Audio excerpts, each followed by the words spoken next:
याजूज माजूज वो कौम है कि जिसका मुकाबला इस दुनिया में कोई भी नहीं कर सकता।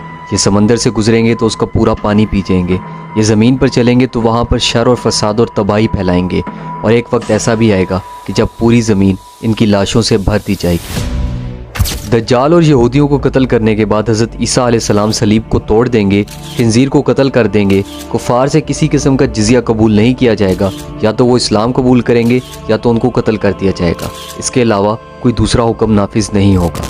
ये सब कुछ करने के बाद लोग अमन व अमान के साथ इस्लाम के कवानीन के ऊपर अपनी ज़िंदगी गुजार रहे होंगे कि हज़रत ईसा अलैहिस्सलाम को अल्लाह ताला की तरफ से पैगाम आएगा, ए ईसा इब्ने मरियम, मैं एक ऐसी कौम को आज़ाद करने वाला हूँ जिनसे लड़ने की ताकत किसी में नहीं है। आप मेरे खालिस बंदों को लेकर कोहे तूर पर तशरीफ़ ले जाएं। ये लोग नूह अलैहिस्सलाम के बेटे याफिस की औलाद में से हैं। कुरान पाक में सूरह अंबिया में इसका जिक्र मौजूद है। जब याजूज माजूज को आज़ाद कर दिया जाएगा और वो हजूम की तरह बुलंदियों से उतर पड़ेंगे। हज़रत ज़ुल्करनैन ने एक बहुत बड़ी दीवार तामीर की थी और उस दीवार के पीछे याजूज माजूज को कैद कर दिया था। और इस दीवार के बारे में कुरान मजीद के अंदर अल्लाह ताला ने इरशाद फरमाया, ज़ुल्करनैन ने कहा, यह अल्लाह की रहमत है, लेकिन जब मेरे अल्लाह का वादा आ जाएगा वो इसे गिरा कर बराबर कर देगा, और अल्लाह का वादा हमेशा सच्चा होता है। हज़रत ज़ुल्करनैन अरब के एक मुसलमान बादशाह थे। वो एक बहुत ही मुत्तकी और आदिल हुक्मरान थे और अल्लाह ताला ने उनको बहुत सारी सलाहियतों और ताकतों से नवाजा था।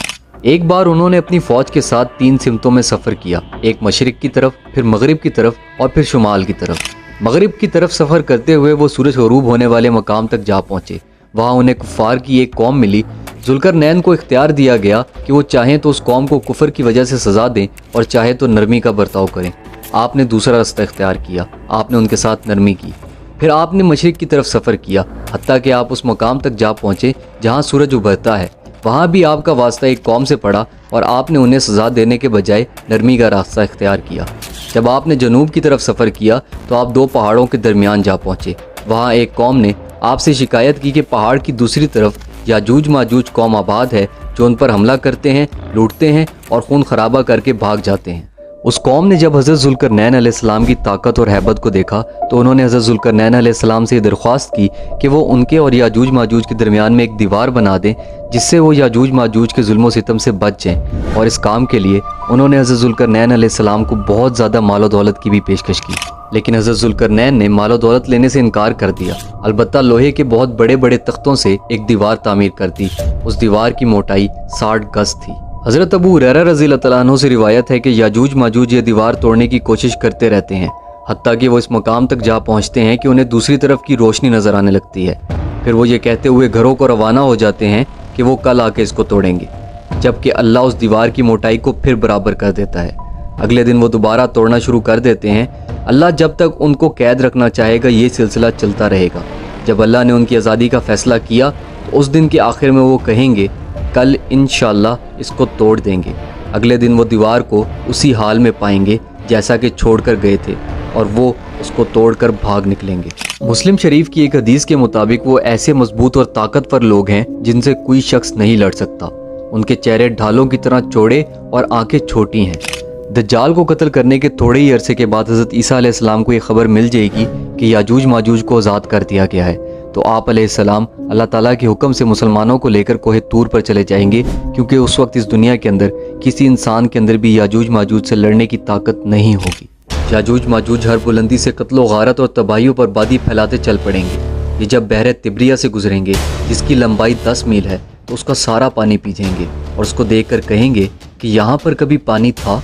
वो अपने दाएं बाएं लूट मार और कत्लो गारत करते हुए चलते रहेंगे, हत्ता कि कोई खमर के पास आकर कहेंगे कि हमने रोए ज़मीन के सब बाशिंदों को हलाक कर दिया है। चलो अब आसमान के रहने वालों को कत्ल करते हैं। वो आसमान की तरफ तीर चलाएंगे, अल्लाह उनके तीरों को खून आलूद करके उन्हें लौटा देगा। वो बेवकूफ़ ये समझेंगे कि उन्होंने अहले आसमान को भी कत्ल कर दिया है। इस सब के दौरान हज़रत ईसा अलैहिस्सलाम अपने बाकी साथियों के साथ कोहे तूर पर ही छुपे रहेंगे, और जब हज़रत ईसा अलैहिस्सलाम और उनके बाकी साथियों के पास खाने का सामान कम होने लग जाएगा तो उस वक्त वो अल्लाह ताला से दुआ करेंगे कि ए अल्लाह हमें इस फितने से निजात दे दे। अल्लाह उनकी दुआ के जवाब में याजूज माजूज की गर्दनों में एक फोड़ा पैदा कर देगा और उस फोड़े की वजह से वो सब मर जाएंगे।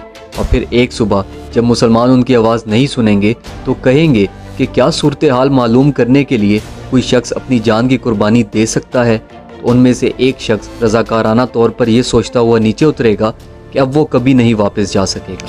तो उन सबको मुर्दा देखकर वो शख्स चिल्ला उठेगा और कहेगा कि खुशखबरी है मुसलमानों, तुम्हारा दुश्मन मर चुका है।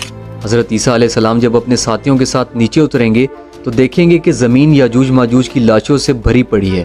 वो फिर अल्लाह की तरफ रुजू कर कर दुआ करेंगे और अल्लाह ऐसे परिंदों को भेजेगा कि जिनकी गर्दनें ऊँटों की तरह लंबी होंगी। वो उनकी लाशों को उठाकर ऐसी जगह फेंक देंगे जहाँ अल्लाह चाहेगा। उसके बाद अल्लाह मूसलाधार बारिश भेजेगा और ज़मीन साफ़ हो जाएगी और इंतहाई सरसब्ज़ व शादाब हो जाएगी। उसके बाद हज़रत ईसा अलैहिस्सलाम का दौर होगा और वो दौर सिर्फ अमन और खुशहाली का दौर होगा।